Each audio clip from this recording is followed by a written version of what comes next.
오늘 볼 하나님의 말씀 사도행전 7장 59절부터 8장 3절까지입니다. 제가 보겠습니다. 그들이 돌로 스데반을 치니 스데반이 부르짖어 이르되 주 예수여 내 영혼을 받으시옵소서 하고 무릎을 꿇고 크게 불러 이르되 주여 이 죄를 그들에게 돌리지 마옵소서. 이 말을 하고 자니라. 사울은 그가 죽임 당함을 마땅히 여기더라.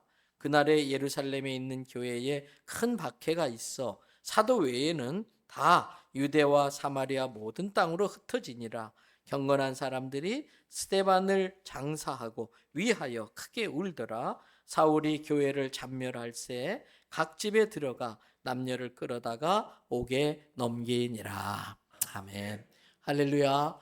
오늘도 저와 여러분의 가정, 자녀 하는 일들마다 하나님의 돕는 손길이 함께 하시길 주님의 이름으로 축복합니다.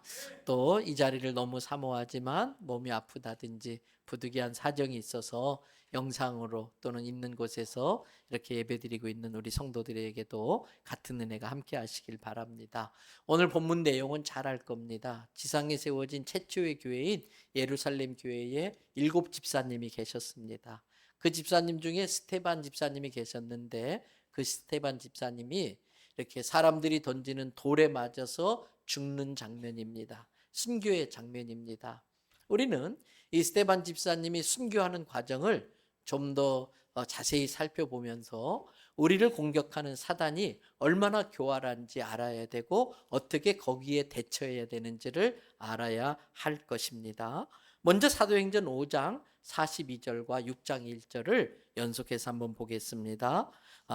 그들이 날마다 성전에 있든지 집에 있든지 예수는 그리스도라고 가르치기와 전도하기를 그치지 아니하더라. 그때의 제자가 어떻게 됐어요? 많아졌는데 헬라파 유대인들이 자기의 과부들이 매일의 구제에 빠짐으로 히브리파 사람을 원망하니 4절을 42절을 다시 볼게요. 날마다 성전에 있든지 집에 있든지 즉 어디서나 예수는 그리스도, 예수는 구세주 메시아라고 하는 것을 가르치는 것과 전도하기를 그치지 아니했다는 거예요.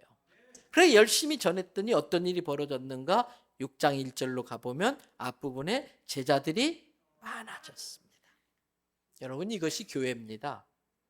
이것이 교회의 사명입니다. 예수님이 당신을 구원할 유일한 메시아입니다. 구세주입니다. 이것을 날마다 어디서나 만나는 모든 사람에게 전해야 합니다. 가르쳐야 됩니다. 그것이 교회와 성도의 사명입니다. 42절 뒷부분에 보니까 뭐라고 되어 있느냐? 말씀 혹시 올려주세요. 그치지 아니하니라 이 표현이 나와요. 이 말은 예수가 메시아라고 전하지 마. 예수가 구세주라고 그리스도라고 전하면 너 죽여버릴 거야. 그렇게 협박하는 세력들이 있었다는 거예요. 우리도 마찬가지예요. 말씀대로 산다는 그 이유 때문에, 교회 다닌다는 이유 때문에 믿지 않는 사람들에게 놀림당하고 불이익당할 때가 있지요. 그럼에도 불구하고 여러분 수치스러운 동성애도 커밍아웃 하는데 예수 믿는 이 자랑스러운 것을 왜 감춥니까? 커밍아웃 하셔야지요. 복음 전하는 걸 그치지 아니했다 그랬어요. 사랑하는 성도 여러분, 저는 우리 교회가 이런 교회 되기를 축복합니다. 저는 우리 교회 성도들이 이렇게 복음 전하는 걸 어떤 경우에도 그치지 않고 복음 전도의 사명을 감당하는 성도 되기를 축복합니다. 그런데 아셔야 할 것이 있습니다. 이렇게 제자의 숫자가 많아지잖아요. 예루살렘 교회가 잘 부흥하고 있잖아요. 잘 나가고 있어요. 그런데 아셔야 돼요. 잘 나갈 때 조심해야 됩니다. 잘 나갈 때 겸손해야 됩니다. 제가 우리 부목사님들에게 종종 하는 이야기 있어요. 목회 살얼음판 걷듯이 해라. 잘 나갈 때에 전략할 줄 알아야 됩니다. 사치하고 낭비하면 안 됩니다. 왜 잘 나갈 때 조심해야 됩니까? 잘 나가면 누구나 교만해지기가 쉽기 때문에 그렇습니다. 잘 나가면 누구나 방심하기 쉬울 수 있기 때문에 그렇습니다. 사도행전 6장 1절 끝부분을 보십시오. 예루살렘 교회도 이렇게 잘 나가다가 헬라파, 히브리파 파벌이 생겼어요. 그들 사이에 원망이 생겼어요. 갈등이 생겼습니다. 그것도 어려운 사람 돕는다는 구제라고 하는 좋은 일을 하다가 파벌이 생기고 갈등이 생겼습니다. 그런데 아셔야 됩니다. 모든 파벌과 갈등과 분열과 다툼과 원망 뒤에는 사단의 역사가 있습니다. 시기, 질투, 미움, 다툼, 원망, 이 모든 것은 주님이 좋아하는 일이 아닙니다. 사단이 좋아하는 일입니다. 교회는 사단이 좋아하는 일 즉각 차단시키고 주님이 기뻐하시는 일을 하면 교회는 부흥하고 성도는 복받을 줄 믿습니다. 여러분, 이렇게 잘 나가다가 어떤 문제가 탁 부딪혀요. 이럴 때가 중요합니다. 미성숙한 사람들이 만든 공동체는 항상 문제가 끊이질 않습니다. 그 문제가 생겼을 때 가정적으로든 또는 세사에서든 교회든 국가적으로든 문제가 생겼을 때 어떤 판단을 하고 어떤 결정을 하고 어떤 방향으로 나가느냐가 아주 중요합니다. 돌아가신 수영록교회 정필도 목사님이 연초 되면 저희 젊은 목회자들이 가서 이렇게 식사 대접하고 기도를 받아요. 그럴 때 목회의 노하우를 늘 말씀하시는데 해마다 똑같습니다. 갈 때마다. 그 중에 하나가 교회 문제 생기면 직원의 재직회 소집하지 말고 기도시켜요. 교회 어려운 일 생기면 당회 열지 말고 장로님 기도부터 시켜요. 이 말씀 늘 하셨어요. 여러분, 어려운 일이 누구에게나 생기고요. 미성숙한 사람들이 모인 공동체는 늘 문제가 일어날 수밖에 없습니다. 그때 잘 조치를 취해야 됩니다. 오늘 본문에 보니까 사도들이 즉시 조치를 취했습니다. 사도행전 6장 2절을 보십시오. 거기에 보니까 12사도가 모든 제자들을 불러가지고 예루살렘 교회 성도들을 다 불러서 뭐라고 말했어요? 노란 저 읽어줍니다. 우리가 하나님의 말씀을 제쳐놓고 접대를 일삼는 것이 마땅하지 아니하니. 접대하는 건 나쁜 일은 아니에요. 근데 그 일을 하다 보니까 분주해가지고 하나님 말씀을 제쳐놨다는 겁니다. 이래서는 안 되겠다. 뭐가 문제인지를, 왜 파벌이 생겼는지 원인을 정확히 진단한 겁니다. 그리고 정확히 처방을 내린 겁니다. 우리 병도 증상에 민감하셔야 됩니다. 그 증상이 왜 나타났나 진단 잘 받으셔야 됩니다. 그리고 처방 잘 받고 복용 잘하듯이 순종 잘하면 돼요. 그래서 사도들은 성령과 지혜가 충만하고 다른 사람들에게 칭찬받는 7사람을 선택합니다. 그들을 안수하여서 집사로 세우고 그러한 일들 접대하는 거나 이런저런 일들을 그 사람들에게 맡겼습니다. 그리고 4절에 보니까 사도들은 기도하는 일과 말씀 사역에 힘썼다고 그랬어요. 사랑하는 성도 여러분, 우리 교회도 목회자들이 말씀을 잘 준비하고 전하는 일에 집중할 수 있도록 도와주시기를 바랍니다. 네, 저도 주일마다 아주 이 설교에 대한 부담이 이렇게 얼마나 큰지 몰라요. 그래서 저는 주일이 한 달에 한 번만 있으면 참 좋겠어요. 근데 일주일마다 오잖아요.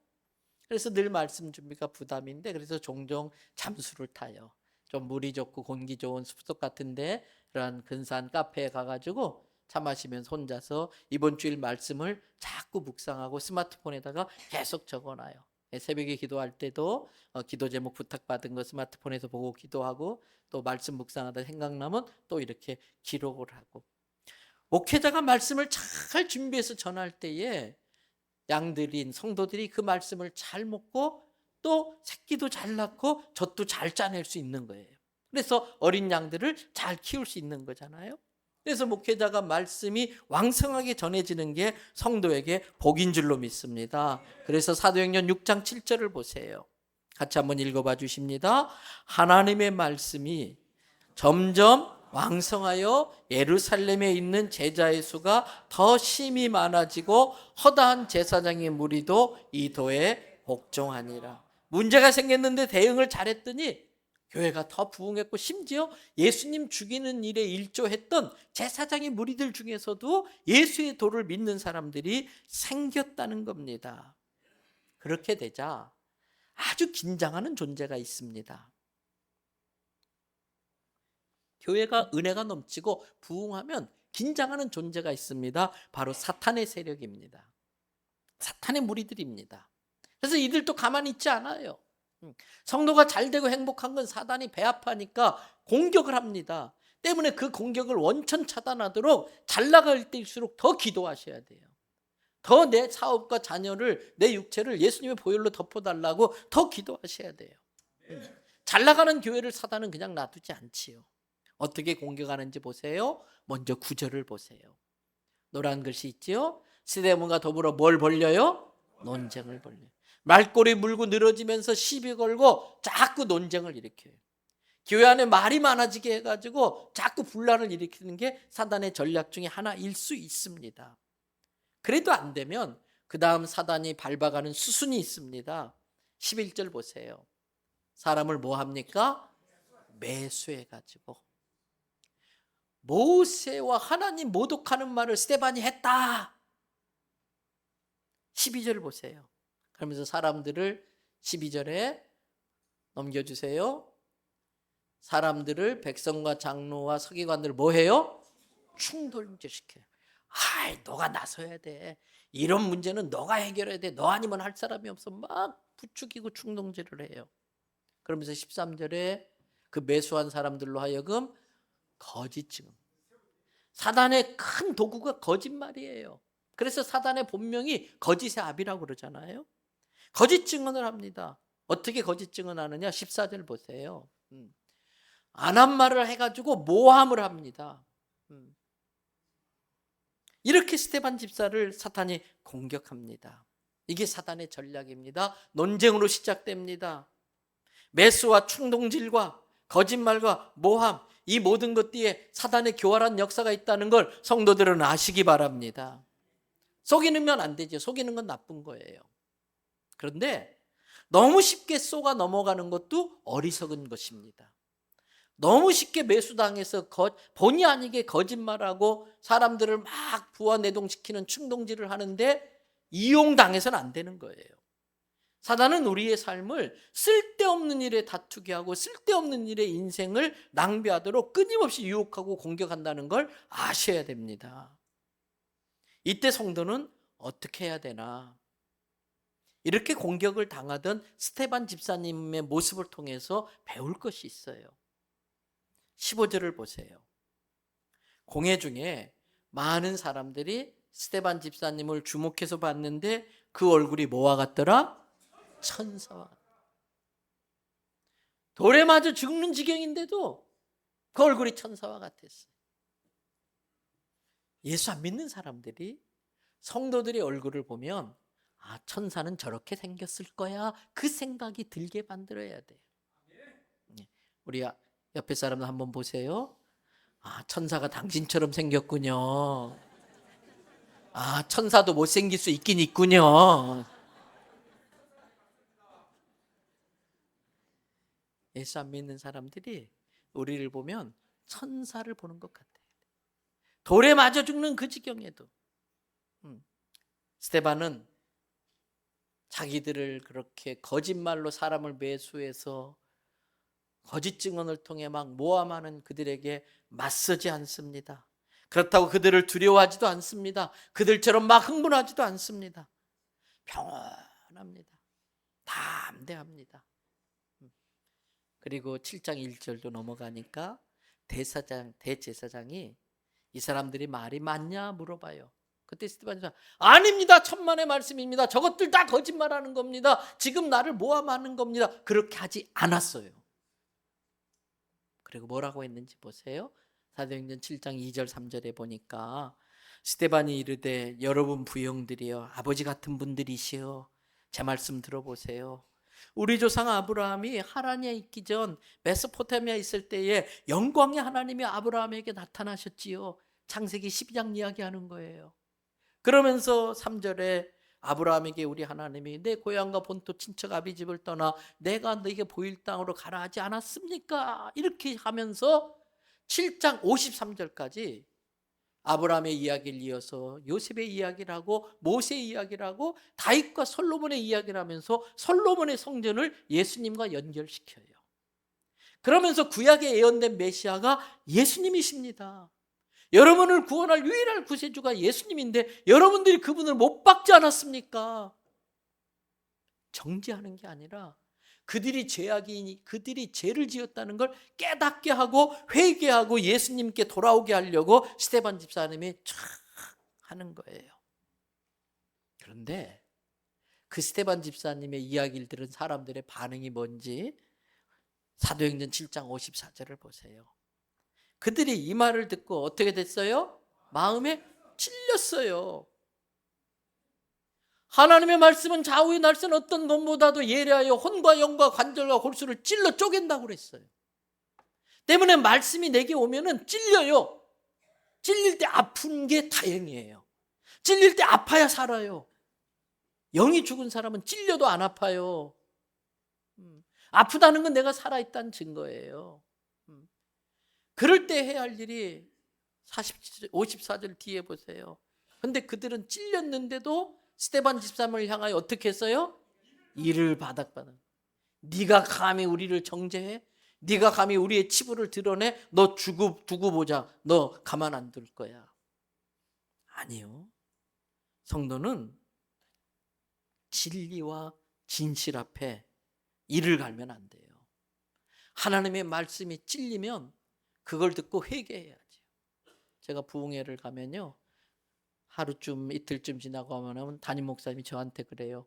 목사님, 지난번 집회를 듣고 우리 어떤 집사님이 찾아왔는데 저한테 막 따졌어요. 제가 그 집사님에 대해서 강사 목사님한테 다 일러 바쳤다는 거예요. 아, 집사님 그런 일 안 없어요. 그랬더니 어떻게 강사님이 내 이야기를 그렇게 잘 아시냐고. 그렇게 막 따진다는 거예요.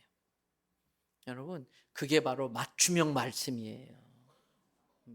저는 매주마다 하나님의 말씀이 이곳에 선포될 때에 내게 주시는 맞춤형 말씀으로 찔리기를 축복합니다. 그래야 사는 거예요. 그때 회개하면 되는 거예요. 그런데 사람들이 막 이를 갈며 막 돌을 던지려고 할 때에 그 상황에서 스데반 집사님은 아주 놀랍고 신비로운 경험을 해요. 그게 55절, 56절이에요. 스데반 집사님이 성령으로 충만해져 가지고 하늘을 우러러 주목하여 보니까 하늘문이 샥 열렸는데 하나님의 영광을 보는 거예요. 그리고 예수님이 하나님 우편에 서신 걸 봐요. 그때 예수님이 승천하시기 전에 내가 너희를 위하여 거처를 예비하러 가노니 거처를 예비하는 동안 내가 하나님 보좌 우편에서 너희를 위하여 중보기도 하고 거처가 준비되면 다시 올 거야. 그 말씀이 생각난 거예요. 그러면서 56절에 스데반 집사님이 너무나 감격하면서 여러분, 저 열린 하늘문을 보십시오. 저 열린 하늘 너머에 하나님의 영광이 보이지 않습니까? 우리 예수님이 하나님 우편에 쓰신 게 보이지 않습니까? 이렇게 말을 하는 거예요. 왜 하나님께서 이 스데반 집사님에게 그 순간에 그 놀라운 경험을 하게 하셨을까? 이유가 있어요. 그러한 경험이 없으면 감당할 수 없는 핍박이 스데반 앞에 기다리고 있었기 때문에. 어떤 일이 있습니까? 사람들이 돌을 들어서 막 치기 시작하는데 여러분, 도대체 돌을 얼만큼 맞아야 숨이 끊어질까요? 근데 어쩌면 스데반 집사님은 그렇게 돌에 맞으면서도 아픈 줄을 몰랐을 거예요. 그렇게 억울한 일을 당하면서도 억울한 줄 몰랐을 거예요. 왜? 천국의 영광에 취해 있었기 때문에. 이제 곧 내가 지금 돌에 맞아 너무나 아프지만 이 순간이 지나면 나는 저 영광스러움에 함께 동참할 거라고 하는 그것 때문에 너무나 감격하고 감사하고 너무나 기뻐하고 있었을 거예요. 예수님의 성품과 사랑으로 충만해졌을 겁니다. 이것이 천국의 맛을 본 사람의 모습이에요. 신앙생활 할 때는 이런 은혜 체험을 꼭 하셔야 돼요. 이런 천국의 맛을 보는 경험이 있으셔야 돼요. 자기를 향해 돌을 던지는 그 사람들을 향한 스데반 집사님의 반응이 있습니다. 7장 59절, 그들이 돌로 스데반을 치니 스데반이 부르짖어 이르되 뭐라고요? 다 같이 주 예수여 내 영혼을 받으시옵소서. 예수님, 이제 나그네 인생길 마칩니다. 예수님, 환난 핍박 많았던 이 삶 이제 저는 끝내게 되어서 얼마나 감사한지 몰라요. 예수님, 내가 주님 곁에 갑니다. 제 영혼 받아주세요. 구원의 확신에 대한 믿음의 고백을 하는 거예요. 그리고 60절 뭐라고 기도해요? 무릎을 꿇고 크게 불러 이르되 주여 이 죄를 저들에게 돌리지 마세요. 저들이 아직 하나님을 만나지 못해서 그래요. 저들이 아직 예수님이 누군지를 몰라서 그래요. 자기들이 하는 짓이 어떤 짓인지를 몰라서 그래요. 하나님 몰라서 그러니까 이 죄를 저들에게 돌리지 마세요. 이 기도를 하고 마지막 뒤에 뭐라고 그랬어요? 자니라, 죽었다라고 하지 않아요. 천국에 들어가는 과정에 꼭 필요한 긴 수명, 긴 잠에 들어갔다라고 말을 합니다. 주 예수여 내 영혼을 받으시옵소서. 주여 이 죄를 저들에게 돌리지 마옵소서. 이것이 죽음을 앞에 둔 성도의 모습이 되어야 돼요. 이것이 자기에게 돌을 던지는 사람들을 향한 성도의 태도가 되어야 하는 것입니다. 자, 이렇게 돌을 던지는 사람을 향해서 축복까지 하면서 용서까지 하면서 기도했어요. 말씀대로 살았어요. 그러면 잘 돼야 되잖아요. 그런데 오히려 이때부터 예루살렘 교회의 본격적인 박해가 시작됩니다. 성도들이 사방으로 흩어집니다. 그리고 사울이라는 사람은 기독교인이 있다고 하는 정보만 들으면 어디라도 쫓아가서 그들을 잡아다가 두들겨 패고 감옥에 가두고 심지어 죽이기까지 합니다. 교회를 잔인하게 멸망시키는, 멸해버리는 그 일에 사도가 앞장섰다고 성경은 이야기해요. 사도 바울이 앞장섰다고. 이렇게 되면 원망이 나오지요. 하나님, 내가 이런 일을 당할 만큼 잘못한 것도 아니고 말씀 전하는 일에 전념했는데 왜 이러한 환난이 옵니까? 왜 이러한 핍박이 옵니까? 원망이 생기지요. 그리고 다 끝났구나 생각이 들어요. 복음의 능력도 소용없고 기도해도 소용없고 말씀대로 살아도 소용없고 스데반 집사의 죽음은 개죽음이고 다 헛된 짓 했다라고 말을 합니다. 그런데 아니에요. 오늘 설교의 제목이 뭡니까? 오늘 설교의 제목이 헛되지 않습니다. 그렇습니다. 예수 그리스도를 믿는 믿음 안에서의 죽음은 결코 헛될 수가 없습니다. 절대 잘못될 수 없습니다. 우리의 헌신과 봉사와 기도는 절대 헛되지 않습니다. 제가 늘 말씀드리지요. 인생은 해석이다. 신앙생활은 내게 일어나는 일들을 하나님의 말씀으로 필터링해서 재해석하는 거예요. 신앙생활은 내 삶에 일어나는 일들을 하나님의 말씀으로 다시 한번 해석하면서 받아들이는 게 신앙생활이에요. 때문에 하나님의 역사는 사람의 생각으로는 다 측량할 수 없어요. 아까 우리 찬양팀이 찬양한 것처럼 주의 마음 다 알 수 없어요. 주의 일은 우리가 다 헤아릴 수 없어서 때로는 원망이 들 수도 있지만 신앙은 믿음을 가지고 내게 일어나는 그러한 절망스러운 일들을 재해석하면서 그것들을 감당하는 게 신앙생활이거든요. 욥은 욥기 9장 10절에서 이렇게 고백합니다. 하나님은 사람이 측량할 수 없는 큰 스케일의 빅픽처를 가지고 일을 하시고 하나님은 사람의 계산기로 계산이 안 나오는 셀 수 없는 방식으로 일을 하신다는 거예요. 그런 하나님에 대해서 솔로몬은 전도서 3장 11절에서 이렇게 말합니다. 하나님이 모든 걸 지으시되 때를 따라 아름답게 하셨고 나를 힘들게 하는 사람들도 그때를 위해서 그곳에 두셔서 내 인생을 아름답게 만드는 일에 쓰신다는 거예요. 나조차도 하나님께서 아름답게 때에 알맞게 만들어 쓰신다는 거예요. 그리고 사람에게만 영원을 사모하는 마음을 주셔서 육신을 입고 살아가는 동안 겪게 되는 그 고난을 이겨낼 수 있는 힘을 갖게 만든다는 거예요. 개 돼지는 영원을 사모하는 마음이 없어요. 왜? 영혼이 없기 때문에. 영혼을 사모하는 혼이 영혼이에요. 하나님은 우리에게 영혼을 주셔서 이 땅의 삶이 전부가 아니야. 우리의 삶은 영원까지 이어진다는 걸 알게 하셔서 영원을 사모하는 마음을 주셨다는 거예요. 그런데 그 과정의 모든 하나님이 하시는 일은 짧은 인간의 지식과 상식과 경험으로는 측량할 수 있다 없다? 없다는 거예요. 그래서 시험 들고 낙심할 수 있기 때문에 하나님 항상 오르십니다. 하나님 항상 내게 좋은 거 주십니다 하는 이 믿음이 우리에게 필요하다는 거예요. 그 믿음을 가지고 영혼을 바라볼 줄 알아야 된다는 것입니다. 스데반 집사님의 죽음을 통해서도 하나님은 사람이 측량할 수 없는 신비한 방법으로 자기의 일을 해 나가십니다. 이 스데반 집사의 이야기를 하면서 성경은 중간중간에 한 인물을 등장시켜요. 어떤 인물인지 사도행전 7장 58절입니다. 다 같이 한번 읽어봐 주십니다. 성막으로 내치고 돌로 칠세 증인들이 옷을 벗어 사울이라 하는 청년의 발 앞에 두니라. 스데반 집사를 돌로 치며 죽이면서 그 스데반 집사의 옷을 벗겨가지고 사울이란 청년 앞에 둬요. 이거는 저 사람은 죽어도 싸다, 저 사람은 죽을 짓 했다, 죽어 마땅하다, 내가 책임질게, 내가 증인 쓸게. 그 사람이 그 옷을 맡는 거예요. 지금 사울이 그 스데반 집사 옷을 맡은 거예요. 그러면서 8장 1절 보세요. 사울의 눈에 스데반 집사가 저렇게 죽는 것은 어떻다? 마땅하다, 죽어도 싸다. 그러면서 8장 3절에 보니까 사울이 교회를 잔멸하기 위해서 각각 집집마다 찾아 들어가서 남녀노소를 막론하고 다 끌어다가 두들겨 패고 감옥에 놔두고 죽이는 일을 한 거예요. 사울이 지금 그 일을 한 거예요.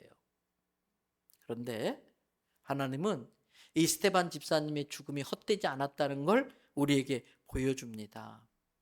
여러분, 스데반 집사님은 자기 생명을 어디에 바쳤느냐? 복음을 핍박하는 일에 목숨 걸고 달라드는 사울이라는 한 인간을 자기가 핍박하던 복음에 목숨을 바칠 정도로 완전히 사람을 바꿔버려요. 그 스데반의 죽음이. 어떻게 그런 일이 벌어졌을까? 의기양양하면서 스데반 집사의 옷을 이렇게 잡고서 증인으로 섰던 그 사도 바울이 겉은 의기양양했지만 속은 큰 요동이 시작했어요. 아니, 어떻게 저 죽을 지경에서도 천사의 얼굴을 할 수 있지? 어떻게 저 지경에서도 이들의 죄를 용서한다고 할 수 있지? 너무나 천국에 대한 확신이 분명한 그 스데반 집사의 모습이 부러운 거예요. 자기는 모세 오경을 다 통달하고 모든 율법을 꿰뚫고 있는데도 그 구원의 확신이 없었어요. 천국에 대한 확신이 없었어요. 그래서 더 겉으로는 강하게 그렇게 율법에 집착했던 겁니다. 근데 그 스데반 집사의 죽음을 보면서 자기의 모든 가치관이 무너져 버린 거예요. 겉으로는 표현하지 못하지만. 스데반 집사님이 죽는 순간은 요한복음 12장 24절 25절의 말씀이 실현되는 순간이었어요. 24절에 보니까 같이 읽어봐 주십니다. 내가 진실로 진실로 너에게 이르노니 한 알의 밀이 땅에 떨어져 죽지 아니하면 한 알 그대로 있고 죽으면 많은 열매를 맺느니라. 25절에 사람이 생명을 사랑하는 자는, 자기 생명을 사랑하는 자는 오히려 잃어버릴 거고, 자기 생명을 천국의 것을 사모하기 위해서 이 땅에서의 생명을 그렇게 목숨 걸고 소중히 여기지 않는 그러한 자는 오히려 영생하도록 보존될 수 있을 것이라는 거예요. 예수 믿는 사람을 끝까지 쫓아다니며 때려 죽였던 그 사울은 어떻게 바뀝니까? 예수님의 복음을 전하는 전도자로 바뀝니다. 기독교가 세계화되는데 결정적인 역할을 했는데, 이 기독교가 유럽에 들어갈 수 있도록 사도 바울은 선교사로서 쓰임을 받습니다. 헬라 철학의 판을 치던 그 당시에 기독교의 진리가 어떤 진리보다도 탁월한 진짜 참 진리라는 걸 헬라 철학을 뛰어넘는 논리로 딱 정리한 게 로마서입니다. 이 로마서 때문에 기독교가 지금까지 탄탄한 논리로 세계의 끝까지 복음이 전해질 수 있는 기초가 마련될 수 있었던 겁니다.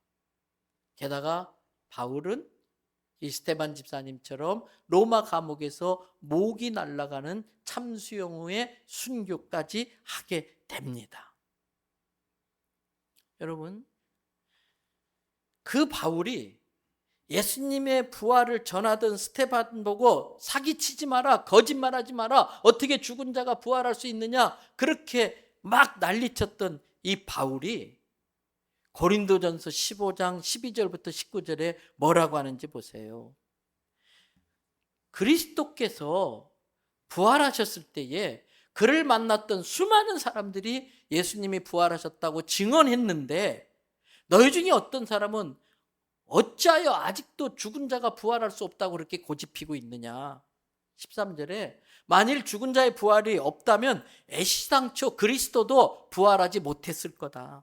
14절에 그리스도께서 부활하지 못했다면 우리가 예수님이 부활했다고 전파하는 것도 이거 다 헛짓 아니냐. 우리가 예수님 부활했다고 전한 그것을 너희가 받고 믿었던 너희의 믿음도 다 헛짓한 거 아니냐. 또 15절에 우리가 하나님에 대한 거짓 증인으로 들통날 텐데 왜? 우리가 하나님이 죽은 예수를 살렸다고 증언하고 다니지 않았느냐. 만일 죽은 자가 다시 살아나는 일이 없다면 하나님이 예수님도 다시 살리지 않았을 것이고 16절 만일 죽은 자가 다시 살아나는 일이 없으면 예수님도 그래서 다시 살아나는 일들도 없었고 17절 예수님이 다시 살아나는 일이 없으면 우리와 너희의 믿음도 다 헛것이고 여전히 우리는 예수님이 십자가에서 우리의 죄를 해결하지 못했기 때문에 죄 가운데 살다가 지옥에 폐기 처분될 쓰레기 같은 인생이 아니었겠느냐. 그러면서 18절 그러면 앞에 스테반 집사가 잠잔다고 표현했는데 예수님 믿고 천국에서 깨어날 것이기 때문에 죽었다고 하지 않고 잠잔다고 했던 우리들도 다 망한 거 아니냐. 그러면서 19절 말씀 같이 한번 읽어봐 주세요. 만일 그리스도 안에서 우리가 바라는 것이 다만 이 세상의 삶뿐이면 모든 사람 가운데 우리가 더욱 불쌍한 자이더라. 우리가 말하는 것이 이 세상의 것이 전부다고 한다면 내사가 어디 있어? 죽으면 끝이지. 만약에 그렇다면 내사가 있고 천국이 있다고 믿고 살았던 우리들은 진짜 사기당한 거 아니냐. 완전히 사기당한 거 아니냐.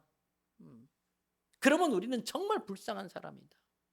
우리의 삶이 이 땅의 전부라면 무당 찾아가야지요. 이 땅의 모든 걸 축복을 받는 복을 비는 무당 찾아가고 구슬해야지요.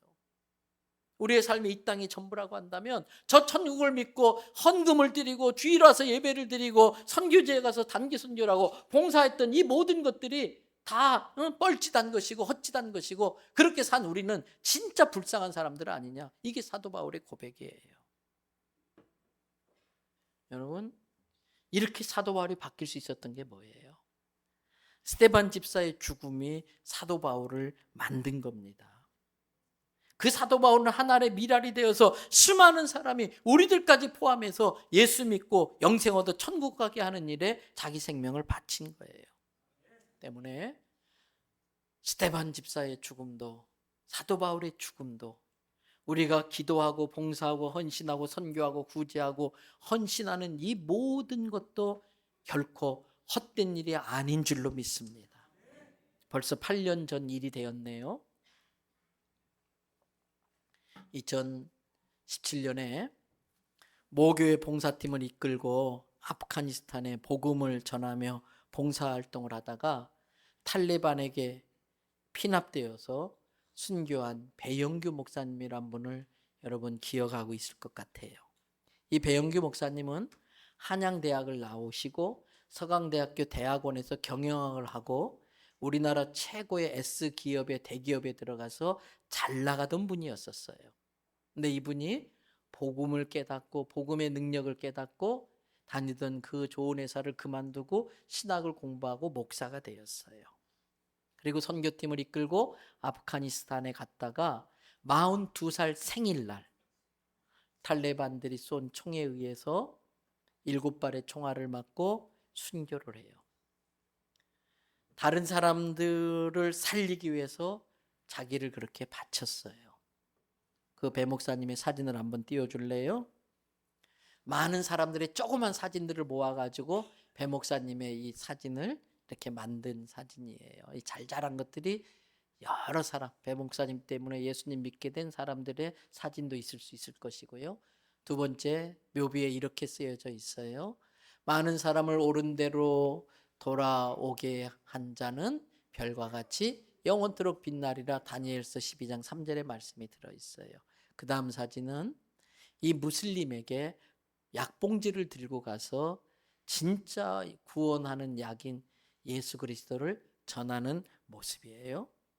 당시 현장에 함께 피납되어 있었던 분들이 나중에 풀려나서 한 증언에 의하면 누구나 지금 나가면 죽는다는 걸 직감한 상황에서 텔레반이 일행 중에 나오라고 사람을 부릅니다.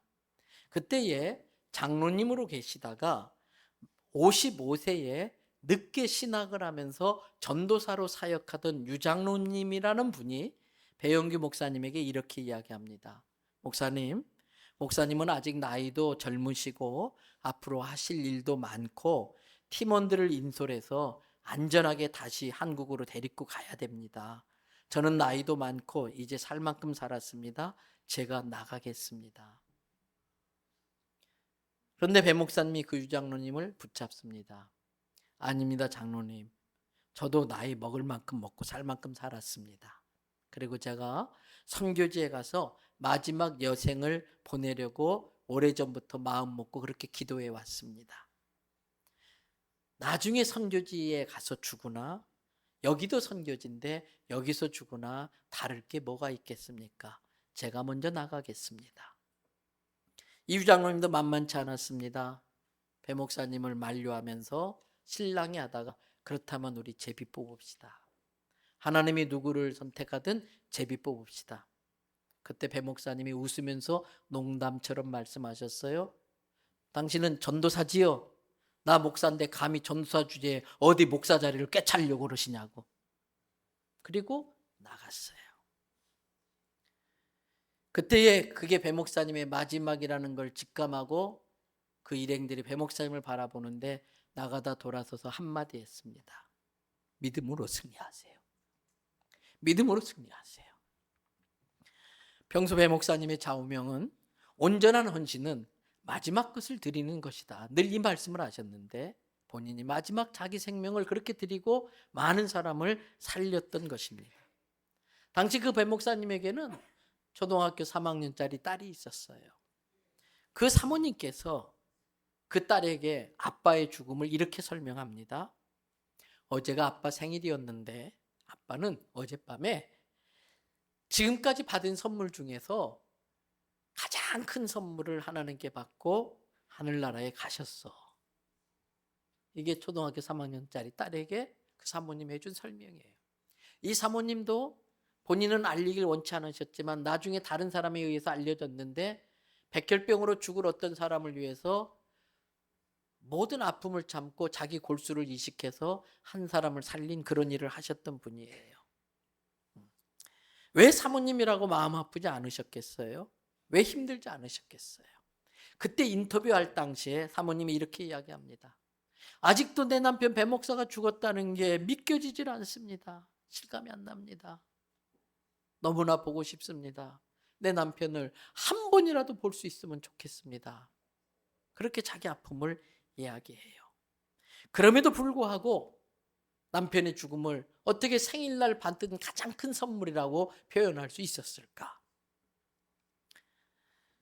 천국에 대한 소망이 없는 사람, 이 땅의 것이 전부라고 생각하는 사람들에게는 미친 여자로 생각되었을 거예요.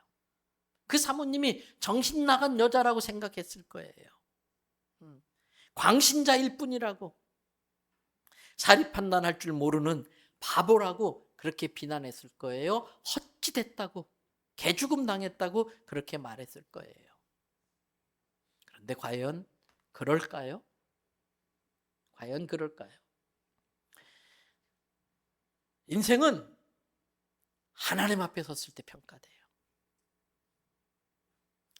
우리 모두는 언젠가 하나님 앞에 섭니다. 우리가 생각한 것보다 훨씬 더 짧은 시간 안에 주님 앞에 섭니다. 그때 제대로 인생은 평가됩니다. 디모데후서 4장 1절부터 8절의 말씀으로 오늘 말씀을 마무리하겠습니다. 하나님 앞과 살아있는 자와 죽은 자를 심판하실 그리스도 예수 앞에서 그가 나타나실 것과 재림하실 것과 하나님 나라를 두고 엄히 명하노니 2절에 너희는 말씀을 전파해라. 말씀을 전할 수 있는 때를 얻든지 못 얻든지 상관없이 항상 말씀 전파를 위해서 힘써라. 그 과정에 힘든 일이 있지만 범사의 오래 참음과 가르침으로 경책하며 경계하며 권하라. 3절, 말세가 되면 때가 이르니 사람들이 바른 교훈 듣기를 싫어한다는 거예요. 진리를 거부한다는 거예요. 그리고 귀가 얇고 귀가 가벼워서 자기 사리사욕에 유익이 되는 걸 가르쳐주는 가짜 스승, 거짓 스승을 많이 두고 거길 따라간다는 거예요. 이 시대 유튜브라는 걸 이용해서 거짓 스승 노릇하는 사람들이 얼마나 많은지 몰라. 그러면서 또 4절에 많은 사람들이 그 길을 진리에서 외면하고 허탄한 이야기를 쫓아갈 거라는 거예요. 근데 5절, 그러나 너 디모데는, 그러나 너 대원성결교회 성도는 모든 일에 신중해서 너무 쉽게 현혹되고 매수당해서 충동질하는 도구로 쓰임받지 않도록 하나님의 말씀으로 다시 필터링하고 재해석하는 그 신중함을 가지고 그 과정에 부득이하게 당할 수밖에 없는 고난을 받으면서도 천사의 얼굴을 하면서 전도자의 일을 하고 내 직무를 다하라는 거예요. 그래서 6절에 바울은 나는 그렇게 살다가 이제 내 죽음이 눈앞에 있어서 하나님 앞에 기름을 부어드리는 형식의 제사인 전제를 드리는 것처럼 내 삶을 지금 다 쏟아 부었다. 나는 무슨 싸움이요? 선한 싸움. 어떤 사람들은 쓸데없는 일 가지고 싸워요. 잠시 있다가 없어질 안개 같은 것 때문에 형제끼리 싸우고요. 부모와 자식이 다투고 직장에서 싸우고 헛된 일에 싸우다가 인생을 도둑질 당하고 낭비해요. 아니요, 성도는 하나님 나라를 위한 선한 싸움을 싸워야 돼. 나의 달려갈 길을 마치고 중도 탈락하면 안 됩니다. 처져버리면 안 됩니다. 딴 길로 세면 안 됩니다. 나의 달려갈 길을 마치고 끝까지 뭘 지켜요? 믿음을 지키는 거예요. 거기서 끝나지 않지요. 8절 다 같이 한번 읽어봅니다. 이제 후로는 나를 위하여 의의 면류관이 예비되었으므로 주 곧 의로우신 재판장이 그날에 내게 주실 것이며 내게만 아니라 주의 사모하심을 나타나는 모든 자에게니라.